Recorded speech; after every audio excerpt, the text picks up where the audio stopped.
ఈ ఫ్లవర్ హార్న్‌ని చూసి చూడగానే నచ్చేసిందని 3000 రూపీస్ పెట్టయితే పర్చేస్ చేసేసాను. సో 3000 ఎందుకు పెట్టాను అనేది మీకు లాస్ట్‌లో అయితే తెలిసిపోతది.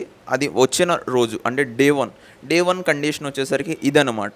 సైజ్ వచ్చేసరికి 2 ఇంచెస్, హెడ్ చూసుకోండి చాలా చిన్న సైజ్ ఉంటది. బట్ పోల్ మార్కింగ్ ఎంత బావుంటదనమాట.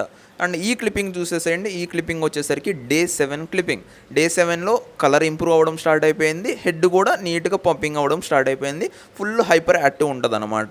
సో వీడు బ్రీడ్ అడుగుతారేమో, ఇది వచ్చేసరికి కాంపా కాదు, ఇది వచ్చేసరికి ప్యూర్ కేఎంఎల్. ఈ క్లిప్పింగ్ వచ్చేసరికి డే 15.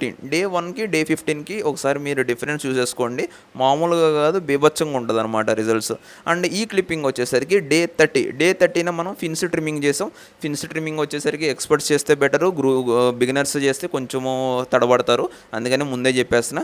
సెల్లర్ డీటెయిల్స్ నేను ఎటువంటిది ప్రొవైడ్ చేయలేదన్నమాట. సో సెల్లర్ డీటెయిల్స్ నన్ను అడగండి. అండ్ ఈ క్లిప్పింగ్ వచ్చేసరికి డే 36. డే 1కి డే 36కి డిఫరెన్స్ మీరు చూసుకుంటే మీకు రిజల్ట్స్ కనిపిస్తాయి. ఇక్కడ మెయిన్ కీ రోల్ ప్లే చేస్తుంది ఫిష్ జెనెటిక్స్, నేను ఇచ్చే grooming method and food and water quality, ఇవన్నీ మ్యాటర్స్ అనమాట. అండ్ ఈ ఫిష్ని నేను 3000 పెట్టుకున్నాను. ఈ ఫిష్ని ఒక కస్టమర్ 10,000 ఇచ్చి రెడీగా ఉన్నారనమాట తీసేసుకోవడానికి. బట్ మనం సేల్ చేయలేదు, ఎందుకంటే దీన్ని తెప్పించిన పర్పస్ వేరేది ఉంది. ఆ పర్పస్ ఎందుకు దీన్ని తెప్పించాము అనేది ఫ్యూచర్ వీడియోస్లో మీరు చూస్తారు. అది ఒక అద్భుతం అనమాట. మీరు కొత్తవన్నీ ఈ ఫిష్ మీద చూస్తారు. అండ్ వీడికి పెట్టిన పేరు వచ్చేసరికి వజ్ర. మన ఛానల్లో రుద్ర ఎలా ఉందో, సో ఇది కూడా వన్ ఆఫ్ ద బీస్ట్ అవ్వబోతుంది మన ఛానల్లో.